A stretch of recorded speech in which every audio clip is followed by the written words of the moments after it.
Amém. Irmãos, de pé como nós estamos, quero convidar você a abrir a sua Bíblia mais uma vez, agora na carta que escreveu Paulo aos Filipenses, no capítulo de número 4.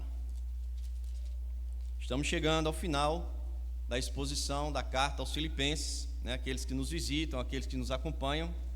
Nós temos dado uma sequência de sermões e resta-nos 3 sermões, 2 hoje, e finalizaremos a carta na próxima oportunidade que tivermos. Nós estaremos lendo do versículo 2 até o versículo de número 7. Filipenses, capítulo 4, do versículo 2 ao versículo de número 7.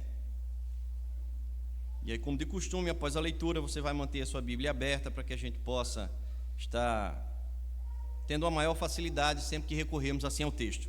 Diz assim a palavra do Senhor: rogo a Evódia e rogo a Sintique, pensem concordemente no Senhor. A ti, fiel companheiro de jugo, também peço que as auxilies, pois juntas se esforçaram comigo no Evangelho, também com Clemente e com os demais cooperadores meus, cujos nomes se encontram no livro da vida. Alegrai-vos sempre no Senhor. Outra vez digo, alegrai-vos. Seja a vossa moderação conhecida de todos os homens.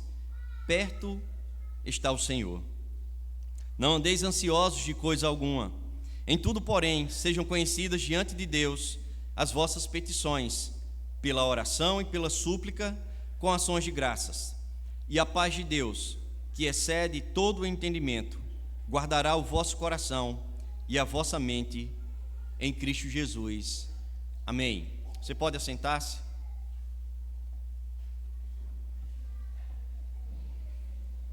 Quero convidar você a orar neste momento.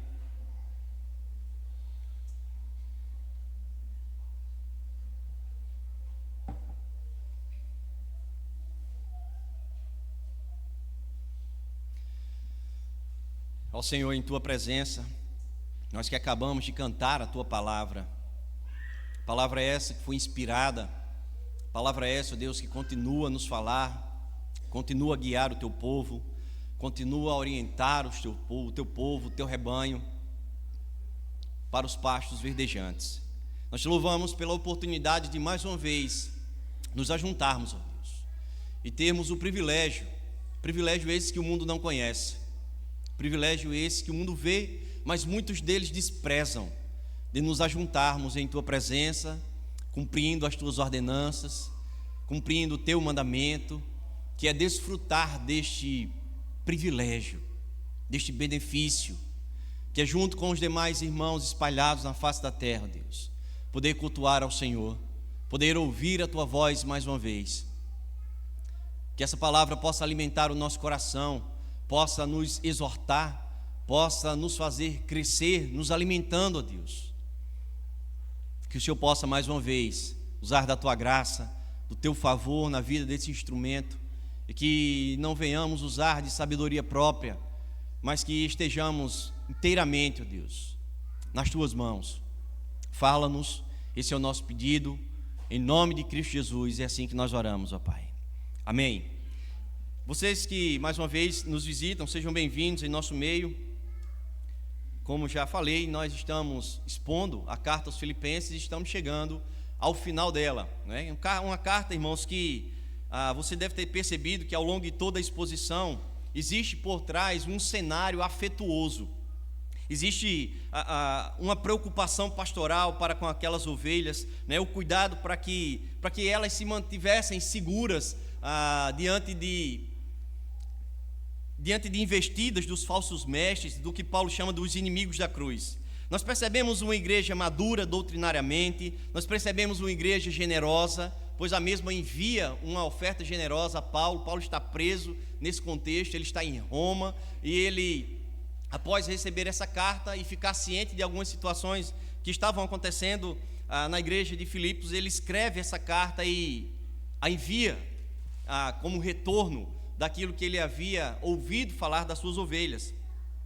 Nós estamos diante de um ambiente conflituoso por causa das perseguições que se levantavam, mas ainda assim nós tínhamos, ou melhor, os filipenses tinham exemplos de sobra para que a sua conduta ela fosse guiada por esses exemplos, né? Então Paulo, durante a exposição da carta, ele vai falar sobre Timóteo, ele vai falar sobre Epafrodito, vez ou outra ele se coloca como exemplo, mas o maior exemplo que ele aponta para os filipenses na sua conduta, no seu pensamento, no seu modo de agir, no amor uns para com os outros, é o exemplo de Cristo Jesus. Então, do início ao fim desta carta, é uma carta curta, com apenas 4 capítulos, mas nós percebemos esse cenário.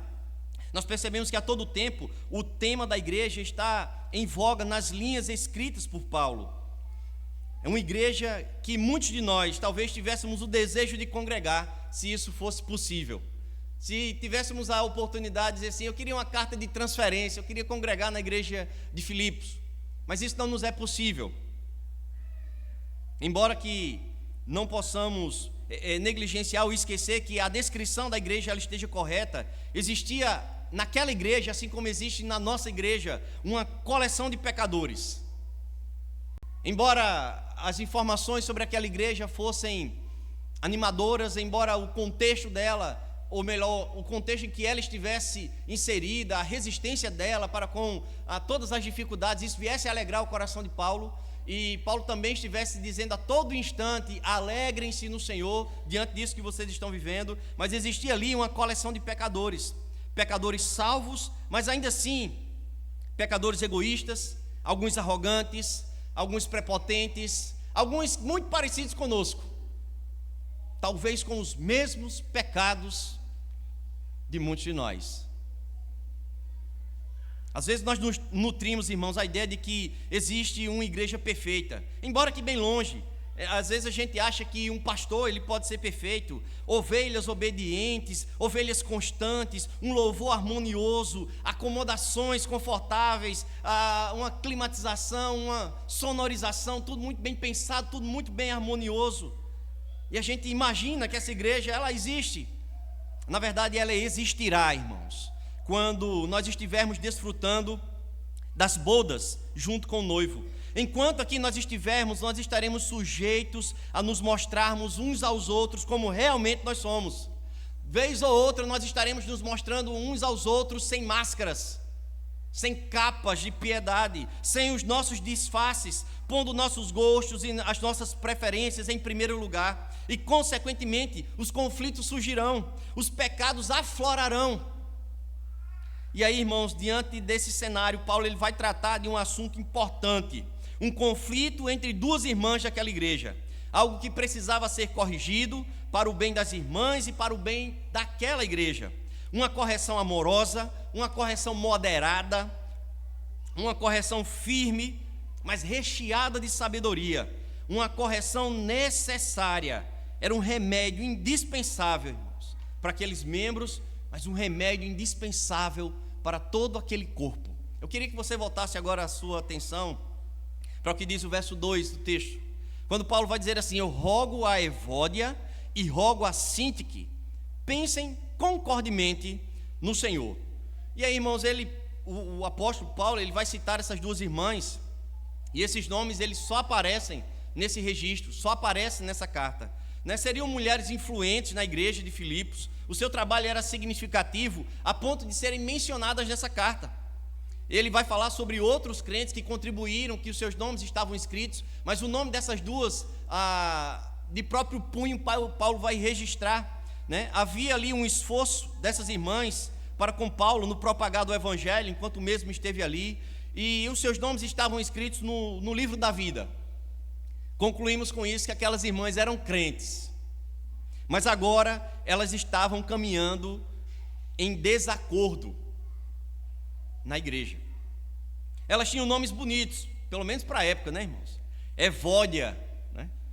Evódia significa doce fragrância, e Sintique significa boa sorte. Pelo menos para a época deveriam ser nomes, pelo menos os significados são bonitos, a gente não pode negar. Mas elas estavam vivendo, irmãs, de maneira diferente da beleza dos seus nomes, elas estavam vivendo a feiura do pecado, elas estavam vivendo de forma reprovável. E o mesmo pensamento orientado por Paulo deveria ser no Senhor, ou seja, Paulo está dizendo, pensem concordemente no Senhor. Ou seja, Paulo não está querendo aqui, irmãos, que aquelas irmãs tivessem os mesmos gostos, que elas vestissem as mesmas grifes da época, que elas cantassem os mesmos hinos. Paulo não se refere aqui a pensamentos na esfera humana, mas na esfera celestial, naquilo que valeria a pena ocuparem as suas mentes e ocuparem as suas ações. Paulo está dizendo, o comportamento de vocês precisam concordar no Senhor. O conflito em questão aqui, irmãos, não era, vale salientar que não era por falta de envolvimento na obra.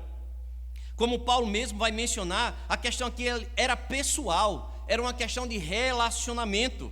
O texto ele não está nos falando de duas desocupadas, pelo contrário, elas estavam contribuindo com a obra, mas esse fato não as isentaram de se envolverem em conflitos. O fato de sermos extremamente ativos na obra, trabalharmos, termos cargo, desenvolvermos isso, aquilo, outro, não irá nos isentar de conflitos entre o nosso convívio, entre irmãos. Pelo contrário, às vezes até a própria atividade dentro da igreja, isso gera conflitos. Isso não era típico apenas da igreja de Filipos, mas isso também estamos inseridos e corremos os mesmos riscos que aquelas duas irmãs correram. Ele orientou quanto à unidade e à união da igreja. E no final da carta, irmão, no final dessa carta, já agora no finalzinho, ele traz esse assunto à tona. E aí nós não podemos estar unidos a Cristo e desunidos com os irmãos. Era isso que estava acontecendo naquele contexto. Então Paulo ele traz esse assunto à tona.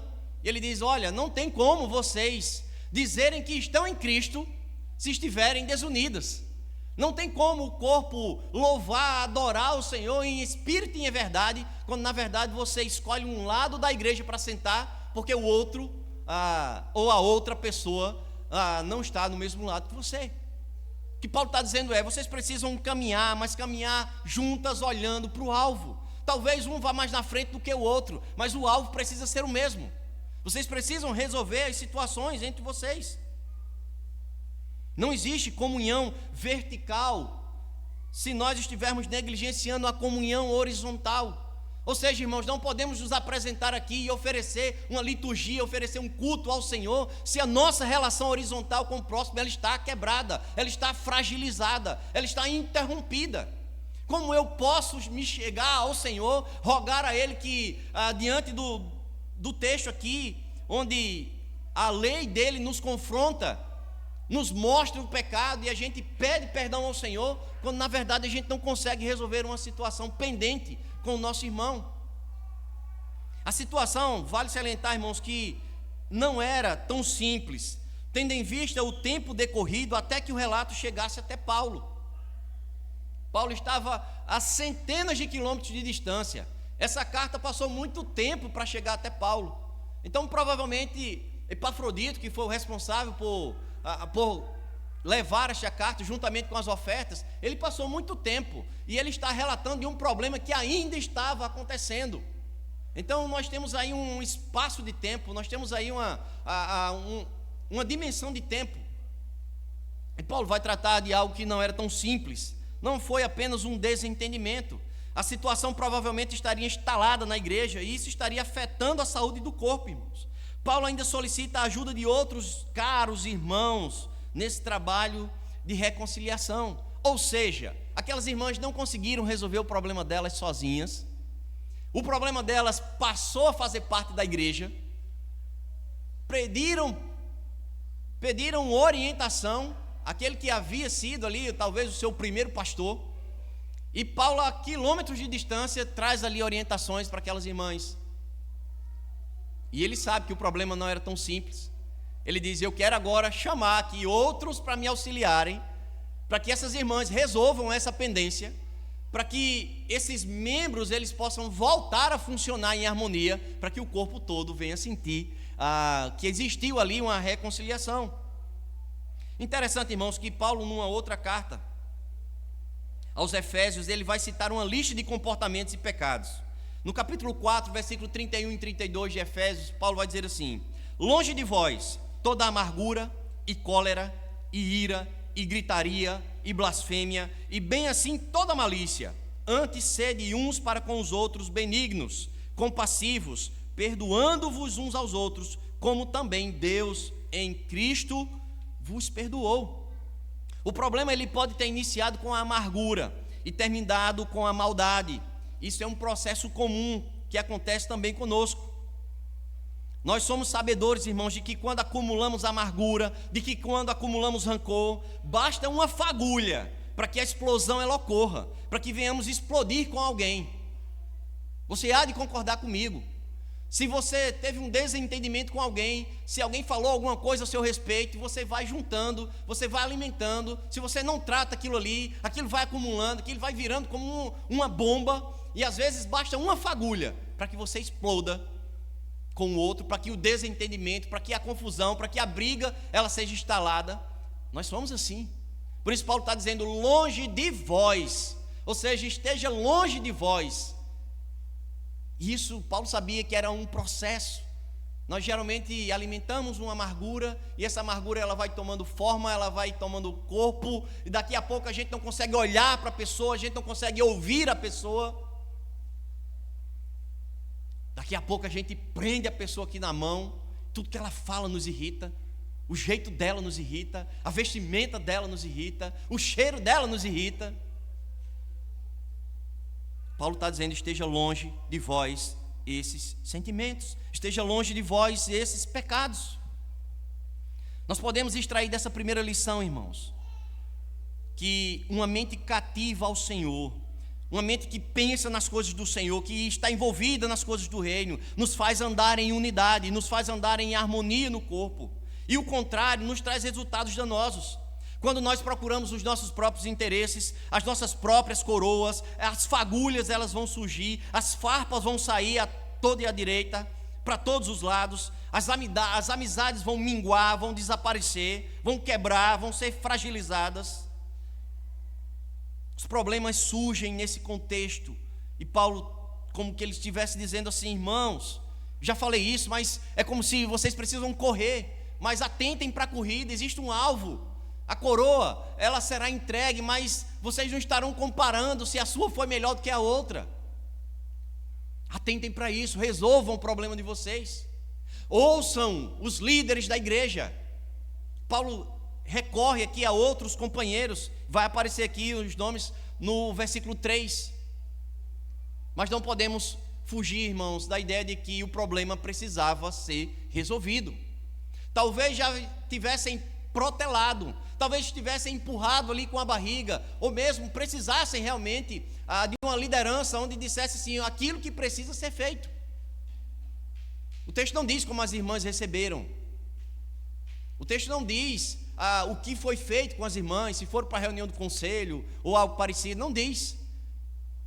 Mas a mesma exortação que funcionou para aquelas duas irmãs é a mesma que funciona para nós, anos e anos depois. Conflitos que precisavam ser resolvidos naquela época também precisam ser resolvidos nesta época. Dificuldades entre irmãos que precisaram ser resolvidos naquele contexto também precisam ser resolvidos nesse contexto. E talvez você vai dizer assim, mas os motivos são diferentes. Não interessa, se a comunhão está interrompida, a solução precisa ser a mesma. Precisamos nos arrepender, precisamos buscar a reconciliação, para que a nossa relação para com Deus, ela também possa ser religada. Às vezes temos dificuldades, irmãos, de fazermos isso sozinhos. Talvez essa tenha sido a situação daquelas duas irmãs. Paulo está dizendo, eu vou rogar agora, eu vou pedir ajuda daqueles que estão mais próximos, daqueles que estão frente a frente da situação. No versículo 3 ele diz assim, a ti, fiel companheiro de jugo, também peço que as auxilies, pois juntas se esforçaram comigo no Evangelho. Também com Clemente e com os demais cooperadores meus, cujos nomes se encontram no livro da vida. Ele ainda vai solicitar, num tom forte, num tom de apelo, ele vai rogar, como aparece em outras versões. Ele não está apenas solicitando, ele está rogando. Aqui é como se fosse uma intimação para aqueles irmãos, para que aqueles líderes chegassem junto dessas irmãs e as auxiliassem. Porque a coisa, irmãos, já estava pública. O problema já havia tomado proporções. A igreja toda já havia sido afetada por aquilo. Sabe como é que um pequeno membro ele adoece e afeta todo o corpo? Uma unha encravada, seu pé dói, sua perna dói, daqui a pouco você já nem anda. Um dente que começou a doer, já lhe tira do prumo, como a gente diz. Era o que estava acontecendo ali. Membros inflamados, o corpo estava sentindo. Paulo vai realizar um pedido além da ordem dada às irmãs. E aí a gente vai entender que Paulo ele roga a uma e ele roga a outra, como se ele estivesse frente a frente dizendo: ei, Evódia, é para você. Paulo não está falando aqui de algo generalizado, ele cita os nomes. A coisa estava pública, irmãos. E a gente há de entender que uma carta, quando era escrita para uma igreja, isso era lido para todo mundo. Não era entregue uma cópia para cada um e a gente lia, e os irmãos liam ali em sigilo. Então, às vezes a gente acha estranho, né, quando num processo de disciplina a gente fala aqui o nome das pessoas. A gente acha estranho. Mas foi isso que foi feito aqui. Não era um processo disciplinar, mas os nomes delas foram citados. A coisa já era pública. Então a correção precisou ser pública. E ele cita, e ele vai falar aqui de outros companheiros, né, que auxiliassem. E ele vai citar um aqui, ao fiel companheiro de luta. Interessante, irmãos, que o nome dele ele não é mencionado. Alguns estudiosos acreditam até que o nome dele era esse, o companheiro. O nome dele não é citado, mas era alguém que também havia contribuído e contava com a confiança do apóstolo. Que auxiliassem nesse alinhamento de conduta. Paulo ele vai mencionar aqui o quão valioso foi o serviço por elas prestados. Assim como ele também vai citar Clemente, que era um líder da igreja, e os outros cooperadores. Detalhe, irmãos, todos eles crentes. Quando Paulo vai dizer assim, os seus nomes estão escritos no livro da vida. Paulo está dizendo, são pessoas que têm autoridade, são pessoas que se submetem à palavra. Não que as irmãs não fossem crentes, elas eram crentes sim, mas eram crentes que precisavam ter o seu pecado tratado. Eram crentes que precisavam de correção. Eram crentes que precisavam de admoestação. E esse trecho que nós estamos expondo, irmãos, isso tem a ver com as características de uma igreja fiel, de uma igreja que preza pela fiel pregação do Evangelho, pela fiel administração dos meios de graça, dos sacramentos, que preza pela disciplina, pela pureza da igreja. Nós estamos vendo isso no contexto, Paulo escrevendo aos Filipenses.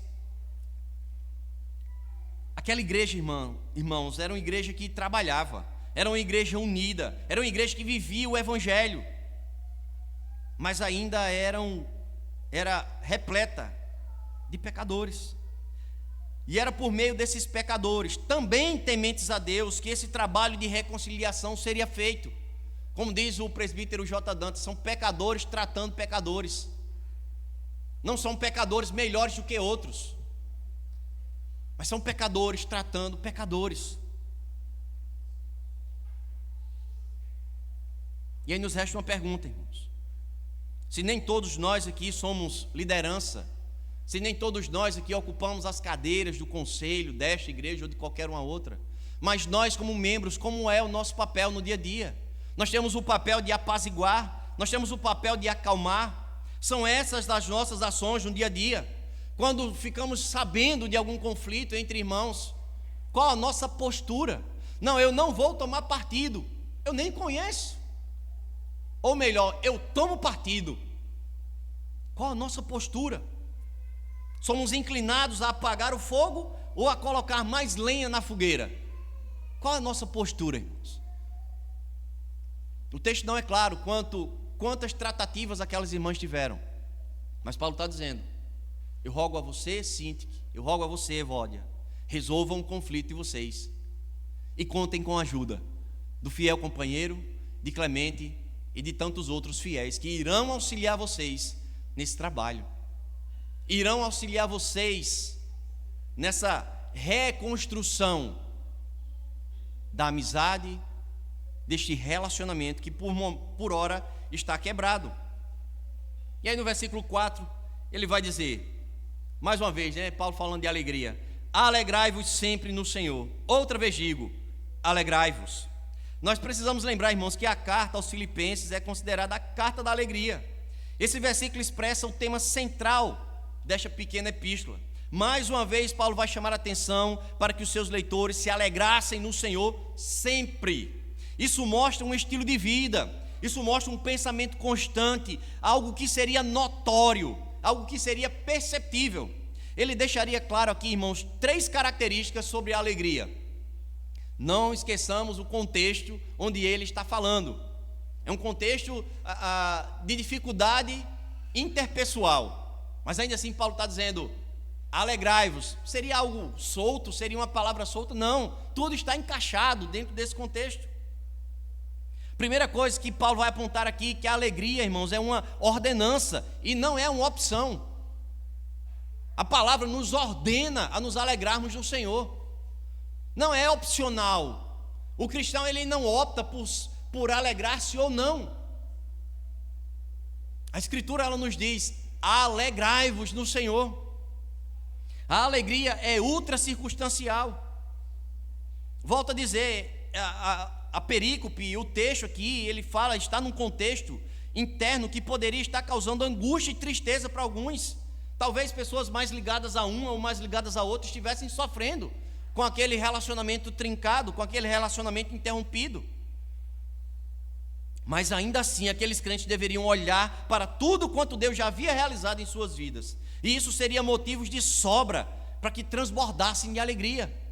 Provavelmente Paulo sabia que aquela situação estaria causando tristeza, estaria trazendo amargura para o coração de alguns. Mas o que ele quer dizer com isso? Alegrai-vos no Senhor, sempre. Outra vez digo, alegrai-vos. Olhe para Cristo, olhe para aquilo que Ele fez. Vocês têm motivos de sobra, irmãos, para não terem os corações contristados com situações como essa. Olha para Cristo, o alvo é Cristo. Quando nós estamos com os nossos relacionamentos interrompidos, não é para Cristo que nós estamos olhando, é para o próximo que estamos olhando. Ou melhor, nem queremos olhar. Mas quando tomamos essa postura de nem queremos olhar, aí é que nós olhamos, aí é que nos incomodamos. Paulo está dizendo, alegrai-vos no Senhor, independente da circunstância, alegrai-vos em todo o tempo. E outra coisa, a alegria é no Senhor, e significa que a nossa alegria, ela é cristocêntrica. Nós não nos alegramos, irmãos, para agradar o outro, ou para parecer que estamos todos bem.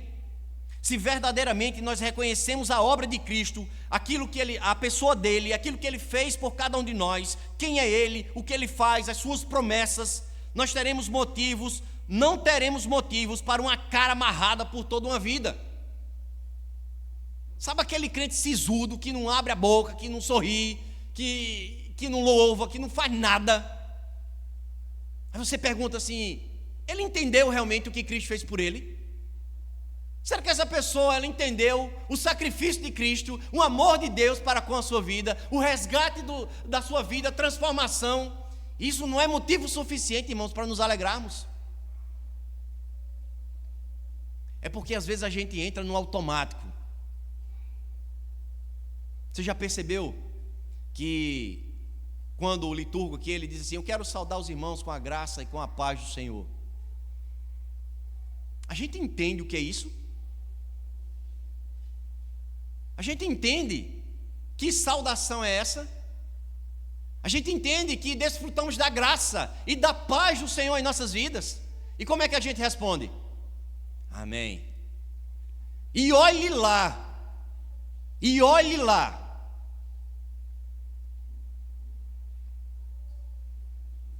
Em outros tempos, a gente saudava, né? Quando a gente não ouvia a saudação, a gente dizia assim, amém, irmãos.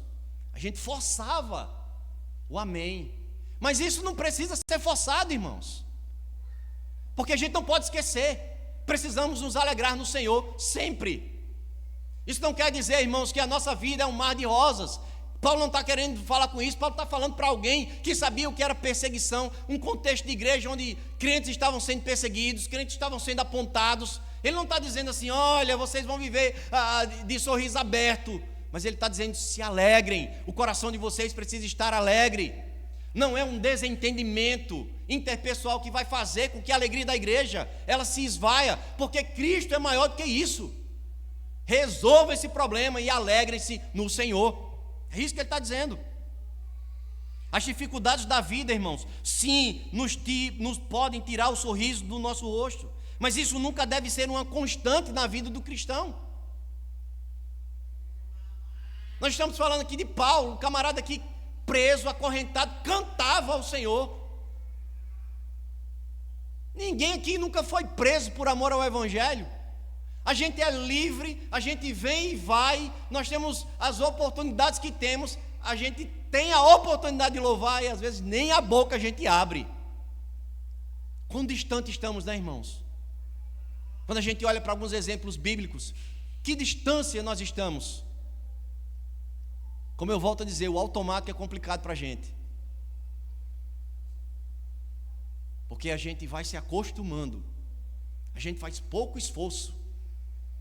Estava dizendo a minha esposa, eu não quero mais o carro automático não, que a gente faz quase nada, e esse é um problema na nossa vida espiritual. Quando a gente entra no automático, a gente se acostuma, a gente esquece verdades essenciais para a nossa vida.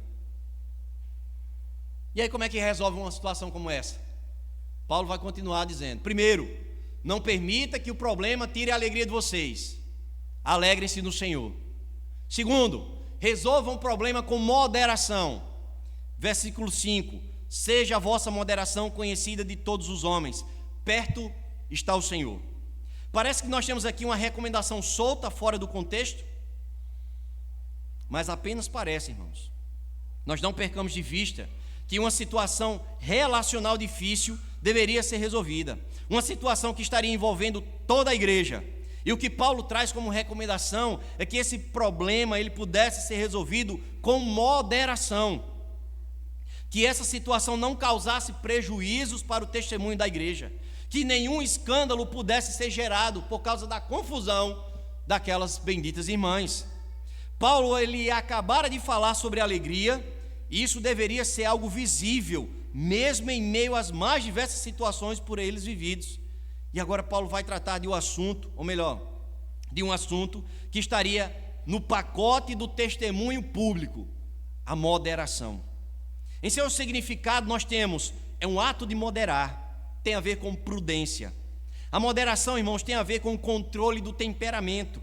Um crente ele não pode ser uma pessoa explosiva, destemperada, sem domínio próprio. As suas palavras precisam ser temperadas com sal, as suas atitudes precisam edificar as pessoas, e a sua moderação precisa refletir o caráter de Cristo.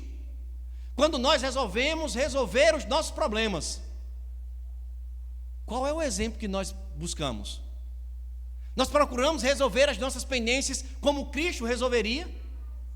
Nós procuramos resolver de acordo com as orientações da palavra, ou de acordo com o que eu estou sentindo? Perdão.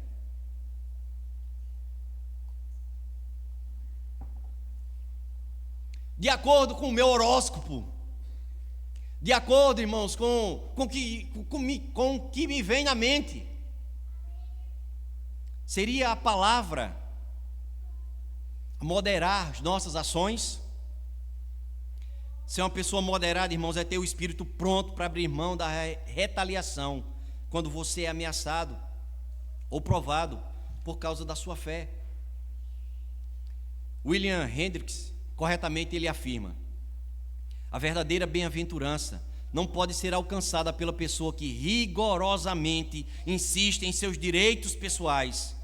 O cristão é aquele que crê ser preferível sofrer a injustiça a cometer a injustiça. Aqueles irmãos precisavam de moderação. Mas por que isso era importante? Porque o Senhor está perto. O Senhor estaria presente, o Senhor estaria próximo ao seu povo. E essa proximidade, irmãos, deveria ser a chave a ser procurada pelos moderadores, para que a paz voltasse a reinar naquela igreja, para que a unidade voltasse a prevalecer no meio do povo. Sabendo que o Senhor estaria perto, os seus corações deveriam estar confiantes e sossegados. O próprio Senhor Jesus já havia assegurado essa proximidade para com seus discípulos, quando ele mesmo disse: eu estou convosco todos os dias, até o final dos tempos. Mateus capítulo 28, versículo 20. Essa também foi a promessa dita a Paulo em meio às suas dificuldades, quando o próprio Cristo disse: estou contigo. Atos capítulo 18, verso 10. Davi também registrou no Salmo 34, versículo 18, o privilégio dessa proximidade, quando ele disse: o Senhor está perto dos que têm o coração quebrantado. O fato de Paulo ter registrado aqui o Senhor está próximo, ou o Senhor está perto, não é no sentido de o Senhor está perto de voltar, então resolva o problema de vocês, senão não irão para o céu. Não é nesse sentido que Paulo está falando. Paulo está dizendo: irmãos, o Senhor está próximo de vocês, aproveitem essa proximidade. O Senhor é um Deus que se relaciona com o seu povo. A Escritura, irmãos, nos diz que Cristo é o cabeça da igreja, é Ele que conduz todo o corpo, e a teologia bíblica nos mostra que essa proximidade do cabeça para com o restante dos membros é algo íntimo e é algo real, e é baseado nessa realidade. É que devemos nos atentar para resolvermos as nossas pendências pessoais uns com os outros. Se tivermos a consciência de que o Senhor está a observar, está próximo, está ao nosso lado, está contemplando a mágoa, o rancor, a amargura que eu tenho carregado do meu irmão ou da minha irmã, nós nos apressaríamos para resolver essas situações. É como Paulo estivesse dizendo: ei, irmãos, Cristo está do lado de vocês, vendo essa situação, resolvam. Não é algo mais escondido. Vocês não estão mais agora às escuras. A igreja já sabe, eu já sei. A liderança já sabe. E acima de tudo, o Senhor já sabe. Ele está próximo. Resolvam. Embora, irmãos, é certo que muitas vezes o nosso orgulho, a nossa arrogância, a nossa prepotência nos impede de reatarmos relacionamentos. Mas quando nós entendemos que o Senhor está próximo, nós compreendemos que será Ele que vai nos fortalecer, que será Ele a nos quebrar, que será Ele a nos moldar ao seu caráter, para que nós venhamos a perdoar, para que nós venhamos a amar e para que venhamos a obedecer. É o Senhor a fortalecer, porque Ele está próximo. Primeiro hino que cantamos aqui, o Senhor se inclina, demonstrando uma relação de intimidade para com o seu povo. Nós não temos outra opção. Nós precisamos resolver as nossas pendências. Pois, como diz o comentarista da carta aos Filipenses, o pastor Steven Lawson, abre aspas, aqueles que vão passar uma eternidade em alegria e pacífica união, devem começar a viver dessa forma agora. É o seu plano ir para o céu? É o seu plano viver a eternidade com os demais membros do corpo de Cristo? Por toda a eternidade, viu, irmãos? A gente precisa começar isso agora. A gente precisa começar a viver isso agora. Porque enquanto não cedermos e recorrermos a essa proximidade do Senhor, nós estaremos com a nossa mente dividida, estaremos preocupados com situações que nos tiram a paz e que podem envolver toda a igreja. Ciente de que essa situação poderia estar realmente mexendo com a igreja, Paulo vai falar agora sobre a ansiedade, sobre o procedimento a ser adotado por aqueles irmãos. Eu fico a imaginar, irmãos, às vezes a gente lê um texto e é como se a gente passasse por cima de detalhes. Mas essa confusão, esse conflito, gerou Paulo a levantar uma liderança para que isso fosse tratado. Levou Paulo a dizer: olha, tratem isso com moderação, para que isso não venha a ser escândalo, para que isso seja tratado como Cristo está ali do seu lado, Não resolvam de qualquer forma. Hajam com moderação. Aquietem o coração. Alegrem-se no Senhor. Não andem com a mente dividida. E ele vai começar agora a falar sobre ansiedade.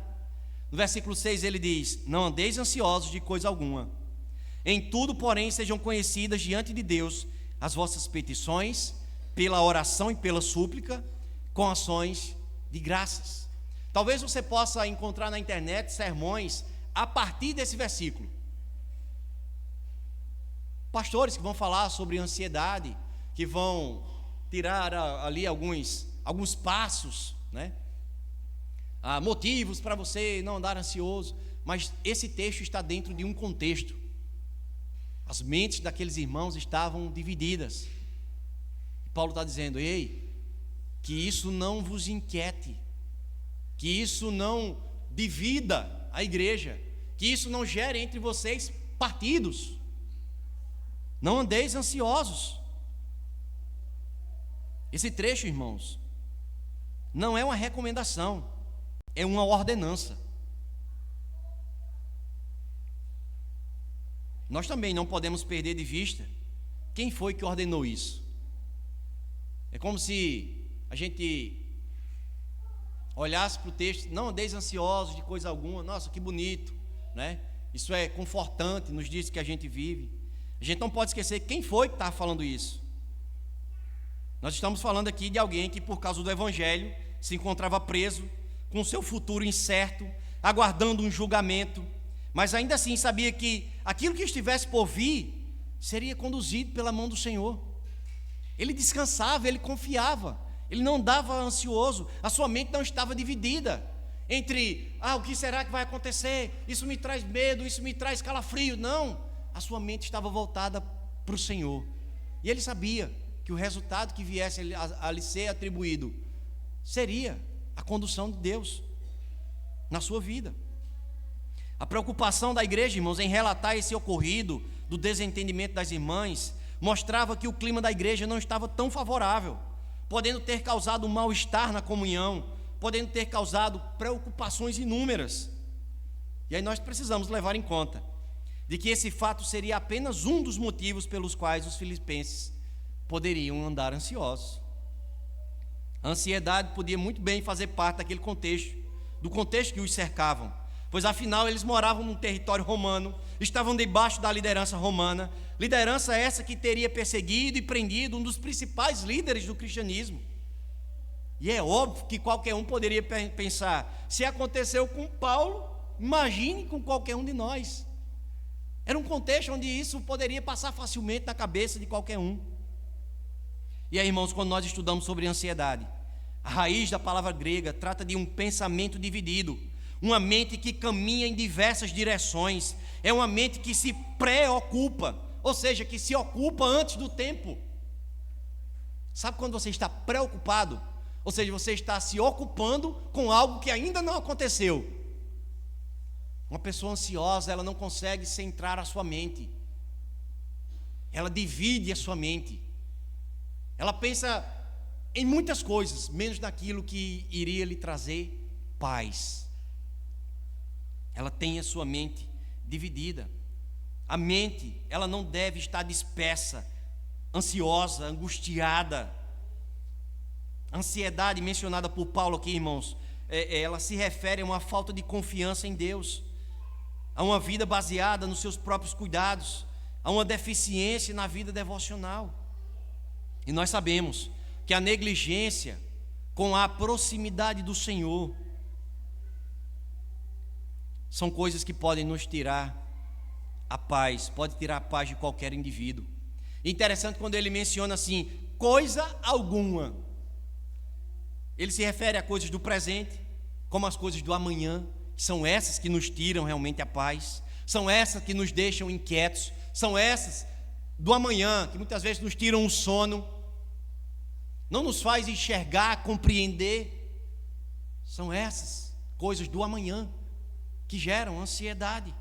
Mas Paulo está dizendo coisa alguma, nem as coisas do presente, nem as do amanhã, coisas pequenas, coisas grandes, coisa alguma, incluindo também o conflito do contexto dessa perícope. Que essa briga entre as irmãs, que esse conflito não venha causar em vocês uma mente dividida. Não andeis ansiosos por isso, isso vai ser resolvido. Não permitam que isso tire a alegria, alegre-se no Senhor, é dele que vem a solução, será dele que virá a saída para esse problema. Irmãos, durante toda a carta, Paulo vem se referindo aqui a um estilo de vida. E esse aspecto, a ansiedade, quando ela é uma constante na vida do cristão, isso mostra uma contradição ao cristianismo. O cristão, ele pode passar, sim, por situações onde o seu coração vai ficar angustiado com as incertezas do amanhã, e ele pode se encontrar num estado de ansiedade. O que não pode é ser isso, uma constante na vida do cristão. Porque isso seria uma contradição, então, irmãos? Acompanhe comigo. Nós dizemos que Deus criou o mundo.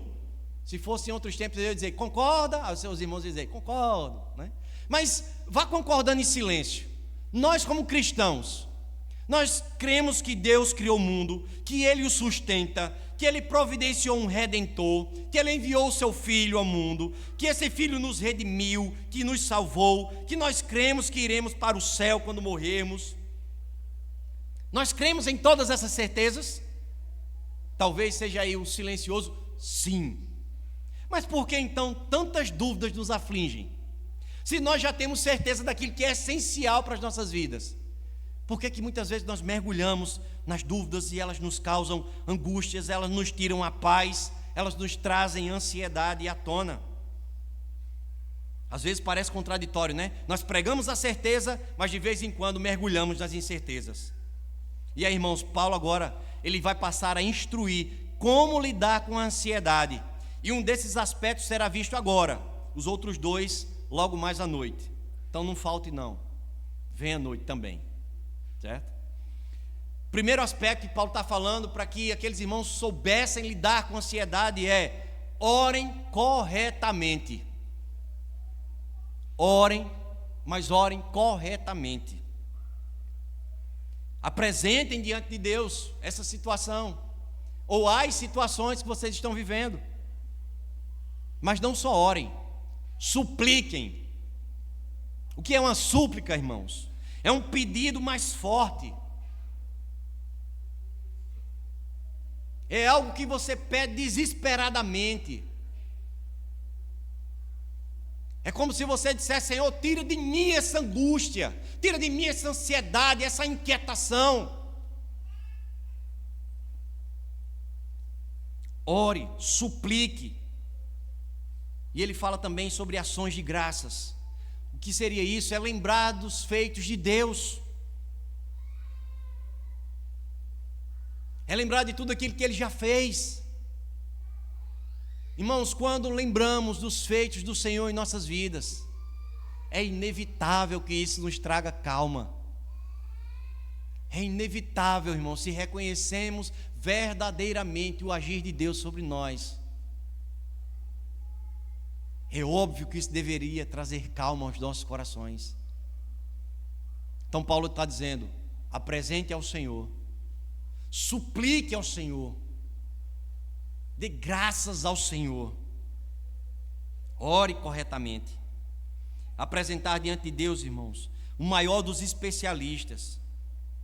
É isso que precisamos fazer, pois foi Ele mesmo que nos formou e conhece cada regulagem dessa nossa engrenagem. Ele é o especialista. É a Ele que precisamos recorrer para tratarmos a nossa ansiedade, para tratarmos as nossas inquietações. E ele vai finalizar falando de uma recompensa. Ele vai dizer no versículo 7: depois de vocês se alegrarem, depois de vocês usarem a moderação, depois de vocês orarem corretamente, a paz de Deus, que excede todo o entendimento, guardará o vosso coração e a vossa mente em Cristo Jesus.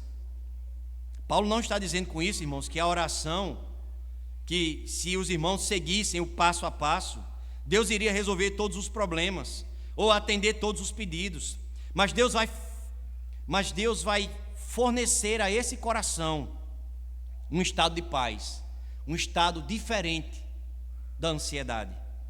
Ele pode até não mudar as circunstâncias da sua vida, mas ele vai mudar com certeza o seu coração.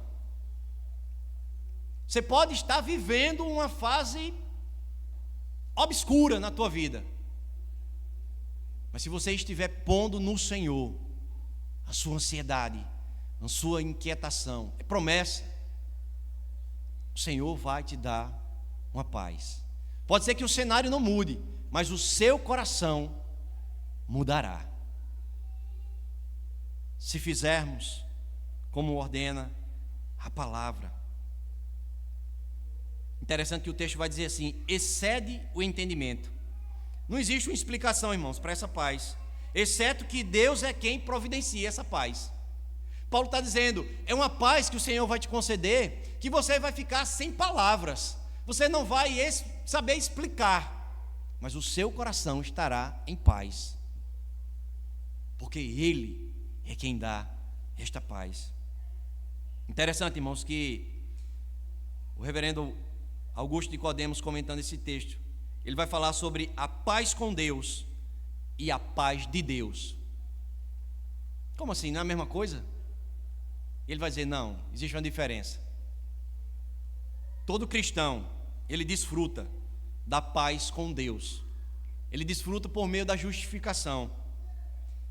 Romanos capítulo 5, versículo 1 e 2 vai dizer: justificados, pois, mediante a fé, temos paz com Deus, por meio de nosso Senhor Jesus Cristo, por intermédio de quem obtivemos igualmente acesso, pela fé, a esta graça na qual estamos firmes, e gloriamo-nos na esperança da glória de Deus. Então todo cristão, ele desfruta, ele goza da paz com Deus.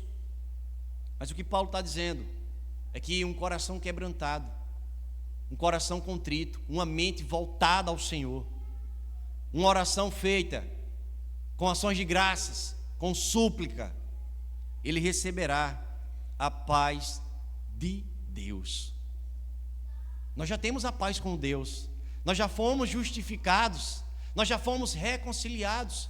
Agora imagine você também nesse contexto, passar por uma situação de ansiedade. Paulo está dizendo, irmãos, situações como essas precisam ser tratadas assim, assim, assim e assim. É um passo a passo e o Senhor te concederá paz. Você vai ficar sem entender, mas é o Senhor que vai te dar essa paz. Por fim, ele usa uma palavra, guardará. Guardará aqui, irmãos, tem um sentido de uma linguagem militar. Nós falamos lá no início da introdução à carta, né, que Filipe estava localizada num contexto ali, existiam muitos militares aposentados. Então eles sabiam dessa linguagem, eles conheciam. E Paulo escreve assim, olha, essa paz vai guardar, vai livrar, essa paz de Deus vai livrar você da ansiedade, vai livrar você dessa inquietação, vai fazer com que vocês tenham sabedoria para resolver as pendências. A paz de Deus funcionaria como uma sentinela para impedir a ansiedade ou qualquer outro desvio da mente e do coração. Nós temos a oportunidade de contar, irmãos, com essa guarda. E lembremos, não é qualquer guarda, é o Senhor prometendo que guardará a nossa mente e o nosso coração. Por fim, irmãos, as aplicações de um texto como esse, é um texto que já é muito prático, é um texto que por si só já nos ensina. Mas quando chega a hora da aplicação, né, o nosso coração, ele vai trabalhar 1000, né?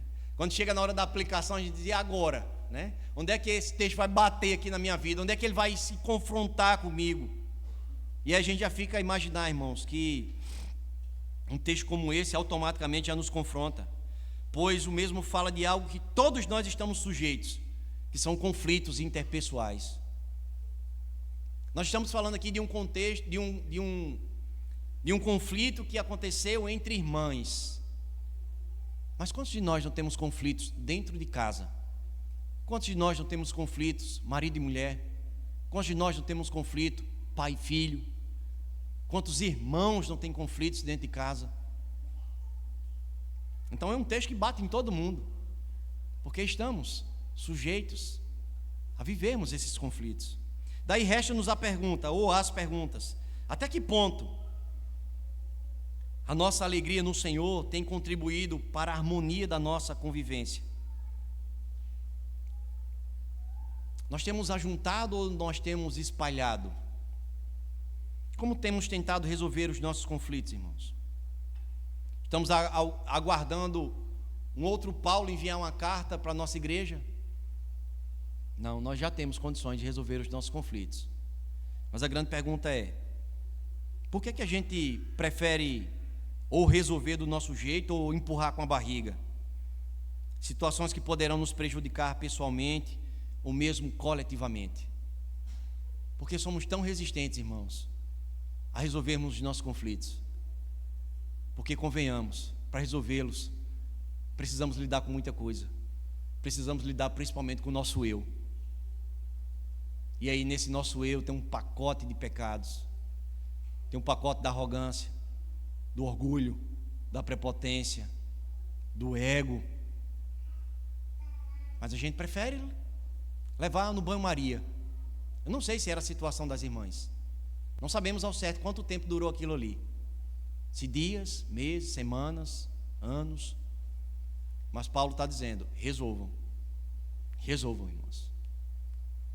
Contem com auxílio, contem com ajuda. Mas resolvam essas pendências. Daí você pode dizer: eu já tentei, mas eu não consigo. Lembra que Paulo disse que o Senhor estava próximo? Será Ele, irmãos, a nos fortalecer, a nos moderar, a nos modelar, a nos dar sabedoria para que peguemos o nosso telefone, para que a gente faça uma ligação, marcando uma conversa com quem precisa ser conversado, para que a gente olhe olho no olho, para que a gente converse moderadamente, para que a gente perdoe um ao outro e que juntos nós venhamos a glorificar o nome de Cristo. É Ele que vai nos fortalecer, mas é você que vai marcar o encontro, é você que irá se submeter, é você que irá tomar a iniciativa. Talvez seja esse o seu desejo, talvez seja esse o cenário que você imagina, mas você não sabe o que fazer. Paulo está dizendo: ore. Você já orou por essa pendência? Você já orou por essa dificuldade? Você já orou por essa situação? Recorra ao Senhor em oração, para que Ele lhe fortaleça, para que a sua vida como um membro seja útil e sadia no meio do corpo de Cristo. Talvez você tenha dito: eu já orei. Mas talvez você precise suplicar, orar desesperadamente, como se esse fosse o último problema que você precisa resolver. Ou talvez você já tenha suplicado, mas talvez você não tenha olhado com ações de graças para tudo aquilo que o Senhor já fez. Você já olhou para o que Deus já derramou sobre a sua vida? Já deu ações de graças a Ele? Já reconheceu que esse entrave é algo tão pequeno,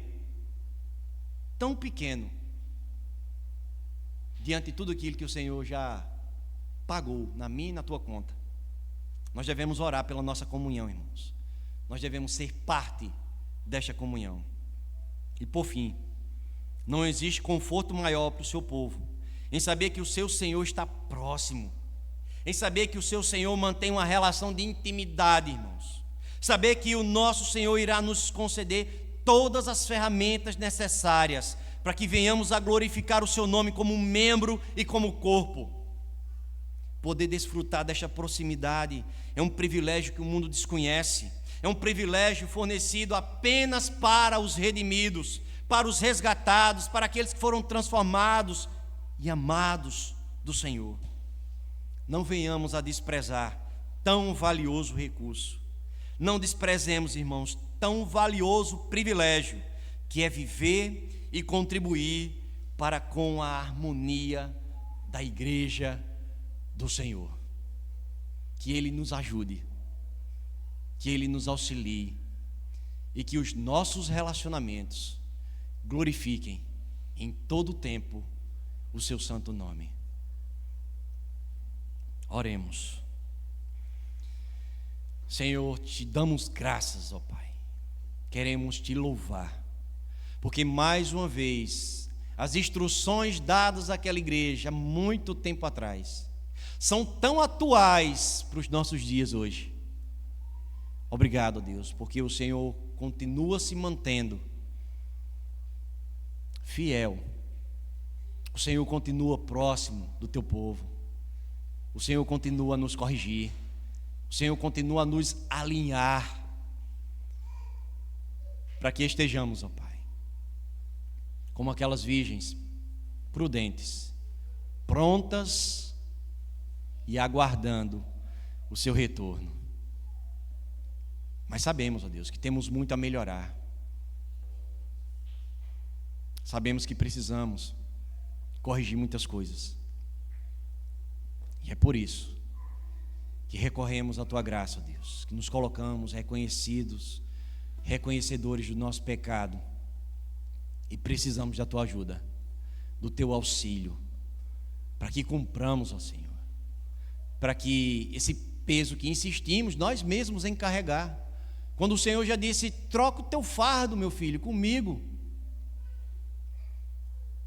que perdão seja liberado, que a harmonia seja reconstruída e que o teu nome seja louvado no meio do teu povo.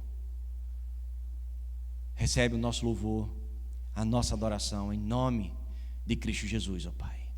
Amém.